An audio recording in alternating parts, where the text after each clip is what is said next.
On Academia, Part 2. A. Losing my religion. About a year ago, I wrote in an essay that I viewed academia as my temple, holy place, sanctuary, haven, oasis, paradise, Shangri-La, etc. My rationale was this. Academia seemed clearly the embodiment of a sort of official, peer-reviewed network of institutions where knowledge and critical thinking, in theory, are preserved and advanced in their rawest, purest forms. Laboratories of thought, research, and experiments where the most technical, appropriately jargoned theories are developed, published, and analyzed. Although academia remains for me what death was for the Ophelia of Bob Dylan's song Desolation Row, quite romantic. In hindsight, it occurs to me that treating academia as a field of holy and religious ivory towers, first of all, in its dogma and myopia, contradicts the truly academic spirit. And also, as the Bee Gees sing, "Oh, it's a great big world that we live in. You got to stop. Think again." An entire universe exists beyond the scope of classroom, textbook, and grades. Now, if we may imagine a God could exist, and if we were to imagine a God is simply another word for the almightiness of the universe, then for me, those first two of the Ten Commandments in the Bible somewhat resonate with me.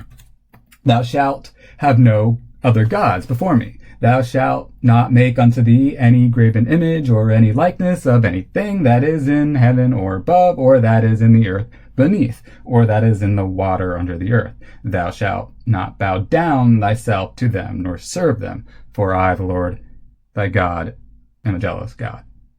Or put another way, consider that classic cliche expression, don't place all your eggs in one basket.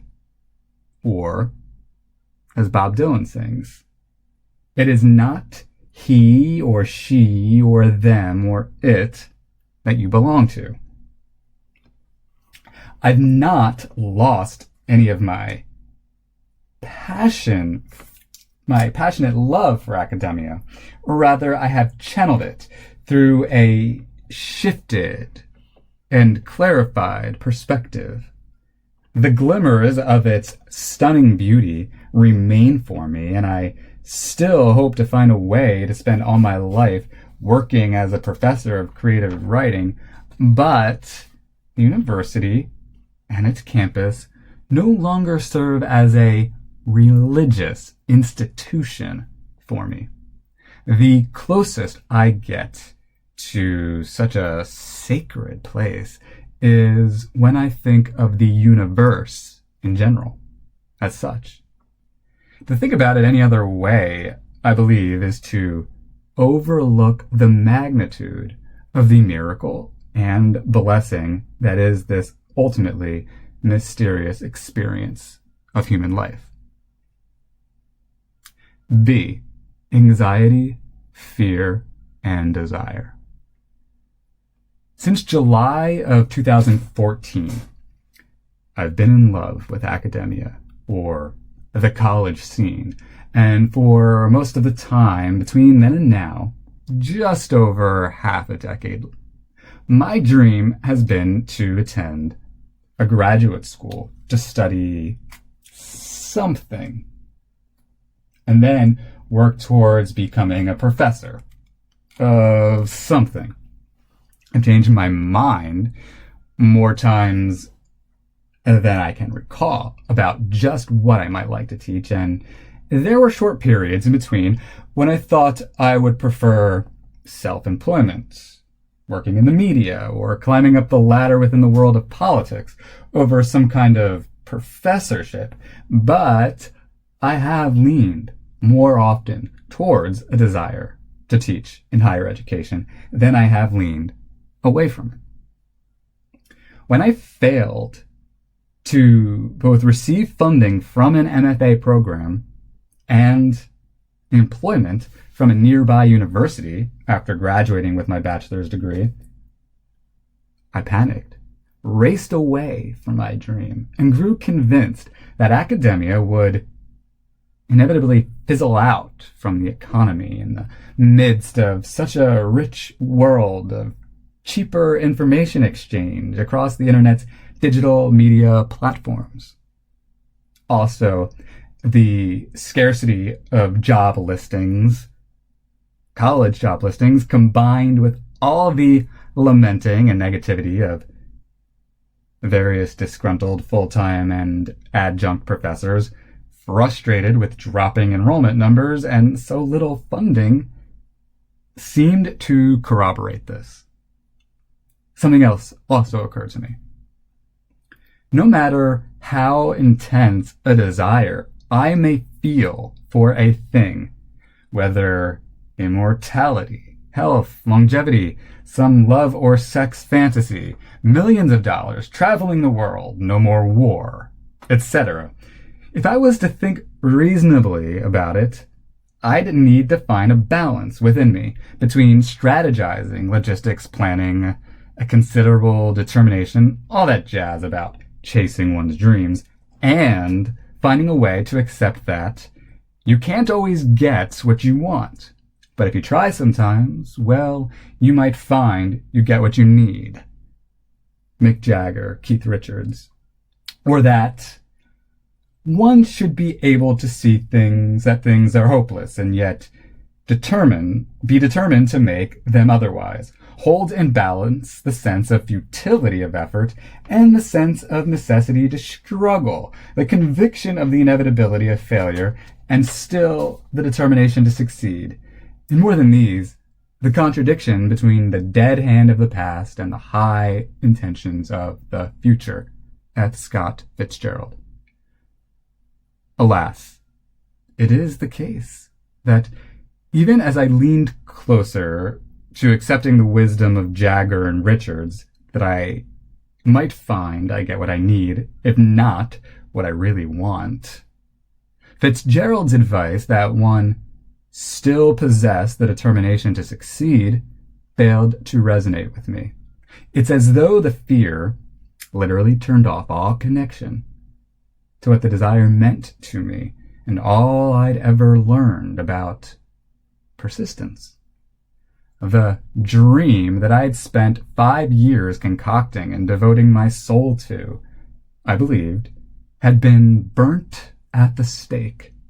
I literally sang along with John Lennon.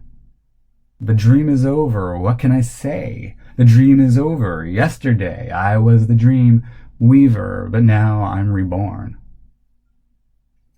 Yet, as fortune would have it, as I was digging the ditch for my dream and burying it, a handful of generous individuals kept grabbing the shovels from my hands, picking up my practically then unconscious comatose dream. No matter how many times I threw this collapsing dream back into the ditch. A mentor of mine, Dr. Leonard Winagora, all summer long, gently reiterated his conviction to me that I would benefit from the education of a graduate degree program. So did my therapist. Had I heard of this school? What about that one? Why not search for a scholarship here or there? Another generous soul, Dr. Patrick Noonan, often reiterated his disappointment.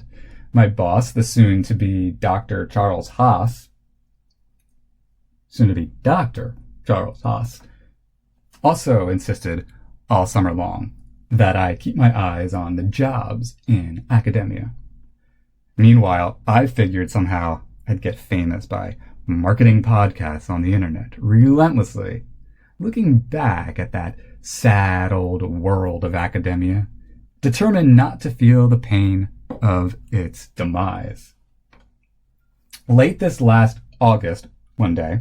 I forget if it was the morning or the evening now, while listening to a batch of personal essays written by Dr. Philip Lopate during a segment of my nearly 200-minute drives up and down U.S. Route 1 and across Interstate 287 4 days a week, I began thinking about what it would be like to study creative writing at graduate school, to one day be a professor, how much I missed the brilliance of the professors who taught me. And I thought of my sessions with my therapist, how every time she kept bringing up graduate school, I was quick to dismiss it. I thought about the nearly 3 years I'd spent working as a writing tutor, and then I thought about William Patterson University and how intensely I had wanted to get my MFA there. And I started to sob. So began my slow realization that maybe dismissing graduate school was a mistake. Then, one beautiful early September day, about 2 weeks ago now, I think it was, I was walking in the development where my wife and I live, enjoying the refreshingly cool and breezy air. I thought about how much energy Ashley and I put into figuring out where we wanted to live. About 8 years. We had a long list of potential places in and out of state, and we researched the job and real estate markets in virtually every area of interest to us. Places in Texas, California, Florida, New Hampshire, Illinois, Iowa, Pennsylvania, New York, Massachusetts, South Jersey, North Jersey, the Jersey Shore, etc. The feel of the air was so fitting because it matched the sense of relief I felt to finally love where we live, and for the desire to live elsewhere, now dissipated and fulfilled. I thought about how much I loved the view of mountains in the distance, so much open space, the relatively little traffic along the relatively peaceful highways nearby, Interstate 78 and 287. Then I recalled why I had wanted so much to get my creative writing MFA at William Patterson University. I was attracted to the campus, its recently renovated buildings, the view of the Manhattan skyline and all the mountains in the distance, the fact that the campus itself was elevated and hilly, and of course, the professors, the prospect of studying under Dr. Martha Witt and Dr. John Paris. And I thought, oh my God, I do still really want to study there, and maybe even one day teach there. My dream was resurrected.